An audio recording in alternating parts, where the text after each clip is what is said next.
PJNet Live on Monday night, starting a brand new week. It's 9 p.m. Eastern Time, and we have in our green room Ron Gallagher. We have a bumper rolling. We've got a chat room of some happy people. We are recording. We are streaming on all available platforms. Cameras aimed and in focus. We'll switch to Studio 6 in 5, 4, 3, 2, 1. Well, good evening and welcome as we inaugurate a brand new week here on PJNet Live. What an exciting week we have ahead. I won't tell you about all that because it would take the remainder of the time that we have for our special guest. I have installed in the Eagle's Nest over here a beautiful, snowy Virginia looking scene. And a nice cabin. That is not where our guest is, but it looks good, so I thought I would put it on there. It reminds me of winter. I'm in Florida. It's down to 40 here, and they're going to close the schools. I mean, they're in full panic, in full retreat. You know, it's getting crazy here. But folks, listen, wherever you're at, if you're watching this live, thank you so much for just sharing your time with us here at PJNet Live. If you're watching this recorded, that's fine too. YouTube, Facebook, Twitter, we're all over the place. But those of you in the PJNet chat room at patriotjournalist.com, a special welcome to you, our PJNet family. What a wonderful fellowship. If you have never joined us in the PJNet Live chat room, well, you're just not living right. You need to make some changes. And anyway, folks, Becky Lindsay has made arrangements for us to have a very special guest tonight. Becky is out recruiting people, and one of the first names that came up on her list was Ron Gallagher, who is here with us in the Eagle's Nest from somewhere, Virginia, somewhere. Where are you at, Ron? My good friend Ron. What's your last name, Ron?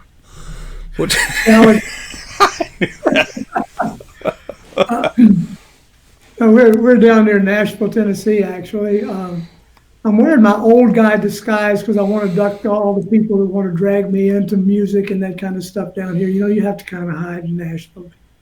Okay, no, our kids are down here, and we're down visiting them. And our son's gracious enough to let me use his office to do this. And thank you for the invitation. I'm sorry for all the feedback, Becky, that you're going to get for subjecting me to these folks, these wonderful people in the chat room. But I'm glad to be here, and looking forward to spending a few minutes with you guys and with Coach and sharing some things that are important.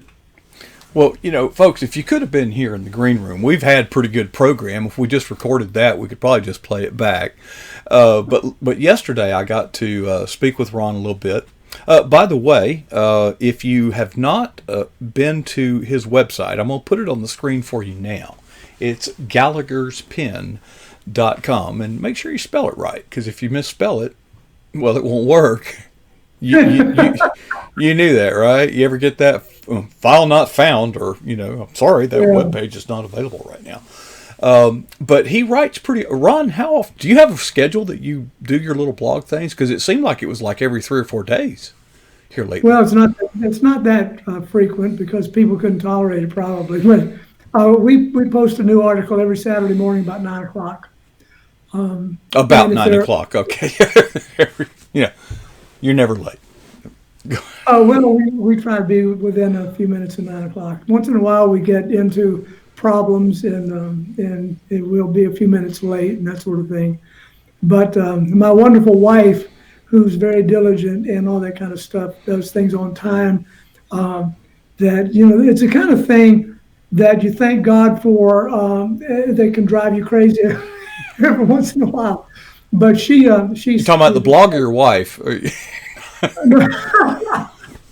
She's actually benefit. She's the best proofreader I've ever been around, and I don't have to pay her extra.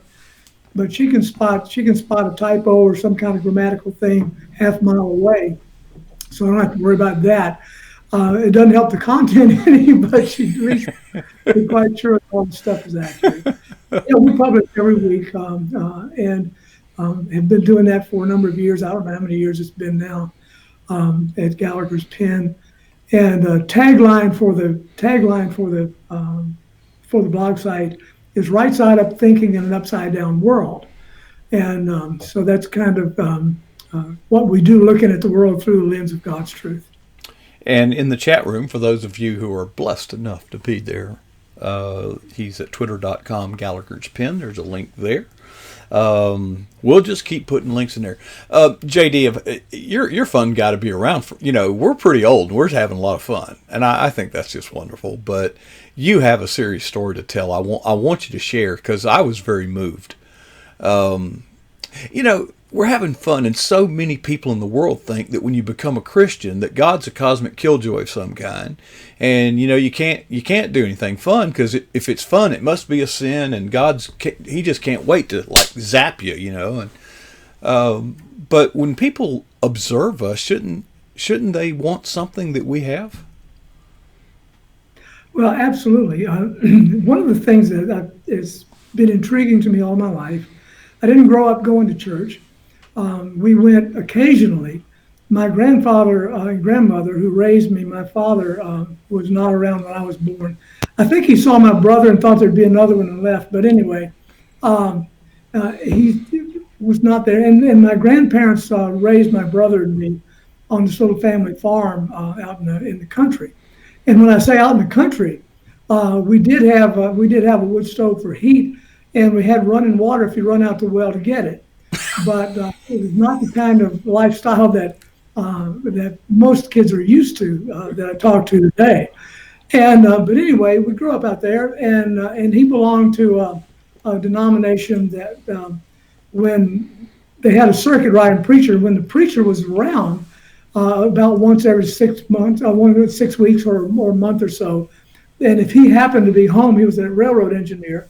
And so he was gone a lot, and we were just out there on the farm with my grandmother, my brother, and me. And that would scare the life out of some young mothers today, because we're out there, and we had one old Hudson panel truck for that was the family vehicle, and we had to go down the road on the railroad. He had to take the truck, go to town, and all that. So we were left out there on the farm with two old plow horses named Molly and Nellie. And that's the only way we had to get to the closest house, was about a mile down the road. So it's kind of an isolated way to grow up.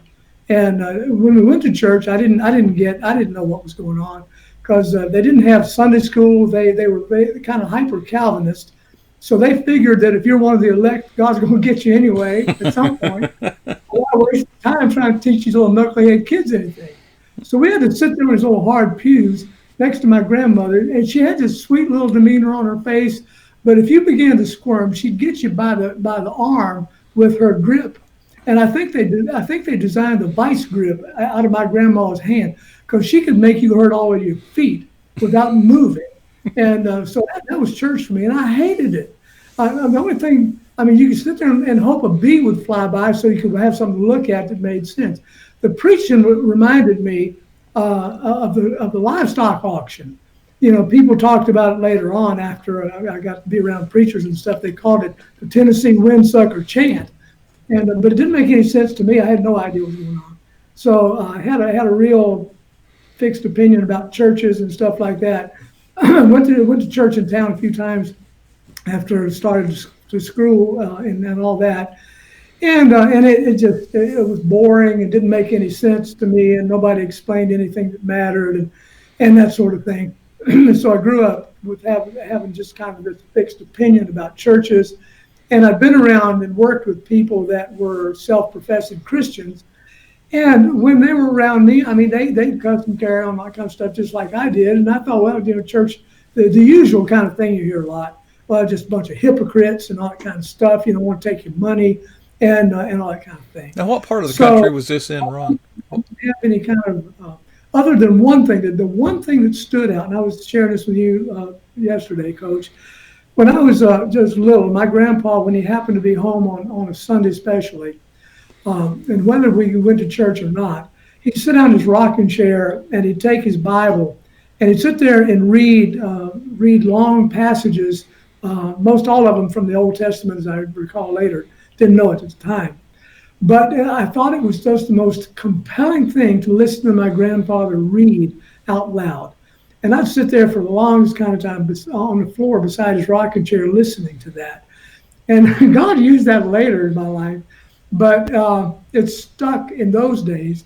And it reinforces in my mind that the word of God doesn't come back void, even in situations like that. God's sowing seed all the time, and whether we know it or not. But years later, and I was working in this manufacturing outfit in Richmond, Virginia, and I was driving. I was commuting about an hour back and forth to work, and walking into work one night, this guy that I'd never met before came up and introduced himself, stuck out and said, "Hi, my name's Jerry. What's yours?" And that kind of thing. And he said, "Well, I noticed coming down the road." He lived about 30 minutes away from work. He said, "I see your car going down the road." He said, "Why don't you pull in my house, and we'll commute together back and forth, and save a little gas money." Well, I'm all about saving money and stuff like that. More money to carry on with. So I said, "Yeah." So I started riding back and forth with him. And it hadn't been maybe the second night, might have been the first night he ever got in the car, Coach. I don't remember now. But he said, I was listening to I don't know, I was a big Elvis fan. But anyway, I don't know what I was listening to on the radio, but he said, "Hey, do you mind if we listen to a program I like?" And I said, "Whatever, man, I don't care, whatever."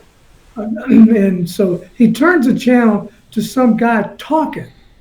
And it was this Christian program on the radio. And I'm thinking, what kind of guy, what is he doing?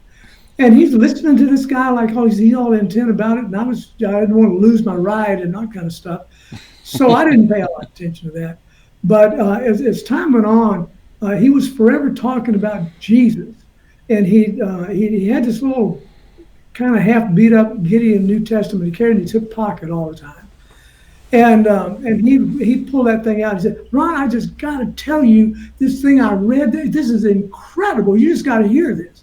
And he'd read this thing like it was something special to him. And I just said, "Is this guy from the same planet we're on, or what? What is it?" So I was laying in wait for him. I was just, I was going, okay, I'm going to be cool, and I'm going to listen to this stuff. And when he gets into the church thing, I'm going to nail him with all this hypocrite stuff. I'm not, because I was laying it, and weeks went into months, and he didn't. And I started watching the guy because I thought, what kind of con is he pulling now? And we was shift work, but we were on the same shift, and so we were always working together. And I watched him, and he never, when us guys would get into all the foul language and the awful jokes and things that weren't really fun anyway, he never chimed in. He didn't treat us like we were dirt. He was always smiling, always optimistic, always upbeat about stuff, which was also weird. And we'd sit down at the lunch table, and the rest of us, we carried on, it's kind of junk we always did. But Jerry said that, and not many people want to eat with him because he'd sit down there, and before he'd get into his lunch, he'd bow his head and he'd pray, and then he'd get that little old New Testament out, and he's sitting there reading that during lunch. And we just thought, poor man, I don't know what it is wrong with him, but he seems to enjoy it. And one night he got into a situation with one of the other workers. This big guy, he was kind of a bully, loud and obnoxious and filthy mouth like some of us were anyway. And he accused this guy of doing something that he didn't do, using a piece of equipment that he hadn't laid his hands on. I saw him, he didn't do it. But that guy lit into him. I thought he was going to hit him. He was just verbally abusive, called him names I hadn't heard of. And after a while, it got bothered me because I thought, surely the guy's going to defend himself, and he just stood there and didn't. And I thought, so finally the bully wound down, and he just went on away. And of course, Jerry said, "No, I didn't do that," and that's about all he said. And so we're going out. It was a 12 to 8 shift, and we got off 4 to 12 shift, got off midnight. And we're walking out to the parking lot, headed back to the car. So I'm feeling like, okay, that guy won't defend himself, so I'm going to defend him. So I lit into the bully walking back with Jerry, and I said all these things about what I thought of him and what I thought of his family and what I thought of his heritage and what I thought of his dog and everything, and then some, you might want to say, colorful language. Mm-hmm. And thinking, okay, I'm going to really defend this guy because he needs somebody to stand up for him. He ain't got enough backbone to stand up for himself. So in the middle of the, closer to the end of my little tirade, Jerry stops me and he said, hang on, Ron, hang on. And I said, what? He said, you really ought not, I can't hardly believe it. He said, you really ought not talk about that guy like that. And I'm like, you got to be some kind of space alien. What are you anyway? And then you telling me that I ought not to talk about him like that after the way he did it. And he said, hold on, Ron, just hold on. He said, Jesus said that whatever is in a man's heart is what comes out his mouth. And he said, can you imagine how awful it must be him? And to have all that foul, stinking garbage down inside you like that? He said, we need to pray for people like that. Cussing them ain't going to help. And I thought, oh, man. And it's like, I didn't know what to do with him, Coach. I did not know what to do with him. And we worked at the same place, made the same kind of money and all that kind of stuff. And his lifestyle was different. He didn't give up his family for hobbies and sports and going out drinking after we got off work and stuff like that. Going home to his family and always talked about his wife in the most uplifting terms. And it was just so I was not used to seeing that. And it bothered me. And the only Bible we had in our house where I lived was a big old family Bible about 4 inches thick that some door-to-door salesman conned somebody in the family into buying. And I'd go get that big old thing out to see if I could find what he was reading to see if it was really in there. And of course I never could. But we got ready I got him maybe a week later. It might not have been that long. I dropped him off after a 8 o'clock shift in the morning. And then he wanted to know if it was okay if we prayed before he got out of the car. And I thought, what is it going to be next with this dude? Is he going to ask me to pray? I don't know how to pray. What's he going to do? Because people didn't pray around me. It's just good night. We ain't in church, dude. And so it's going to be cool, whatever it takes, man. If you got to pray, but I didn't say it out loud, but inside I'm screaming, don't ask me. And so he prayed. And I don't know what he prayed for, what he prayed about at that point. But I left, and it was just I couldn't get away from this thing that, as crazy as it seemed, this was the happiest, most well-adjusted, most complete guy that I'd ever been around. He didn't spend his time complaining and grousing and griping about everything and everybody. And it didn't bother him that everybody else had the same kind of foul-mouthed language and he didn't. But he was so different. And I was driving I told Coach yesterday, driving the ugliest car ever made, 1959 Chevrolet Bel Air. No, it wasn't even Biscayne, Coach. I wasn't up to Bel Air status. Pete Green. If it wasn't for being accused of being whatever it is about multinational things, if you look at it backward, it looked like somebody Chinese, Anyway, and I pulled my Chevrolet off to the side of the road, and I just turned it off. And I said, okay, God, if you're really there, and if you, God, I don't know how you do this, but you can hear me. And I don't know if you've got stuff like he's got that you can hand out to people like me or not. But if you can get me anything like he's got, then I want that. I want all of that. And I believe the stuff he's telling me about you and all that is true. And all this stuff, I don't know why you would do that, but I believe that. And if you can do that for me, then please go ahead and do that. I didn't have all the, because the thing was, Jerry didn't whip out his 5-minute soul-winning Roman Road, yeah, and throw it at me. And he didn't say, well, I'm going to lead you to Jesus and you're going to get saved right here now. He didn't do that. But after that, I remember telling him a couple of days later, I said, Jerry, the weirdest thing's happened, man. He said, what is it, Ron? I said, the whole dadgum world has changed. I said, well, I have to know it did. He said, no, it didn't. I said, look, I mean, argue with you, but everything is just different than it used to be. He said, no, it ain't. It's just you. You're the one that's different. The world is what it always was. God just changed you, and it was an incredible thing. But that whole time, he never invited me. I couldn't have told you, Coach, where he went to church. I had no idea. He never invited me to a service. He never invited me to some meeting. He never invited me to join some group. He never did anything but talk to me about what Jesus meant to him. And that was, I think, well, obviously God used that, but we got separated after a while. We both took other jobs. I didn't see him for probably 2 or 3 years. And then he came into the place I was working. I was working on office machines back when there were, people don't know what typewriters are anymore, but back when there were typewriters and had machines.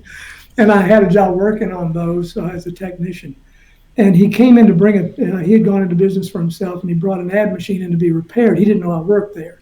So I went to the customer window back in the service department, and it was him.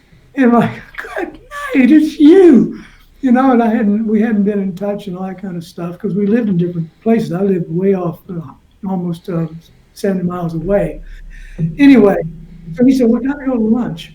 And so we went out to get a bite to eat. And I'll never forget it. He got clam chowder. I don't like clams. I figured that I'm kind of allergic to seafood, and I'm happy with leaving them things where God put them, down there where people can't breathe. Anyway, but he's sitting there with his clam chowder.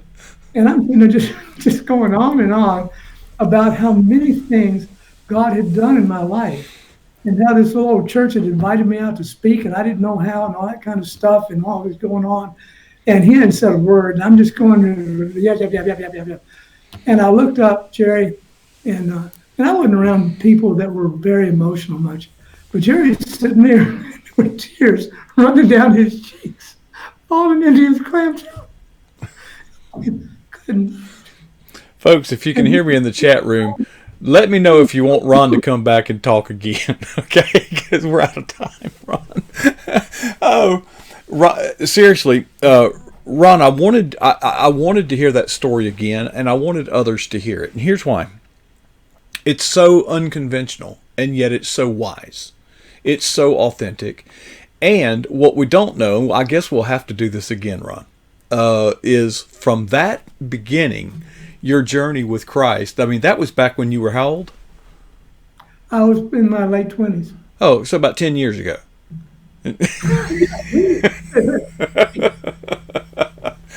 But folks, where God has taken Ron in his journey from that beginning, I think is an even better story. Ron, I'm sorry we're out of time.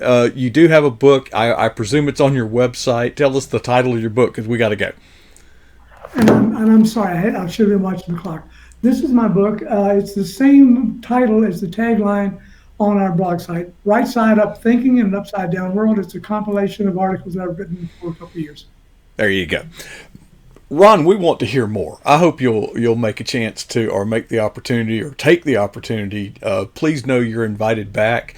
We have enjoyed your testimony. We've enjoyed the stories, and I know you got more because you've told me some of them. But we got to go because we got Casper coming here in just a minute. Thank you. I didn't want to take up the whole. Hey, it was worth every minute of it, Ron. Thanks for sharing, and we'll see you again sometime. Fair enough. Thank you. All right. Fair enough. Okay, PJ Net Live right here, and I have about 6 minutes to get everything ready for Casper, and he's probably waiting to get in the door. We're having a lot of fun in the chat room. I've been kind of watching, and I appreciate you all participating and sharing so much. What an honor! What a privilege! We're going to have him back, okay? Because he's got, you can tell he ain't short on words, okay? If he can keep Coach quiet for that long, he's good. So, folks, hang in there. PJ Net Live will continue. But before I leave you, I got a couple questions. What's the boldest thing you've ever done for Christ? Number 2, when was that? And then the challenge I have for you is to never be satisfied with either answer. See you in a few minutes. All right.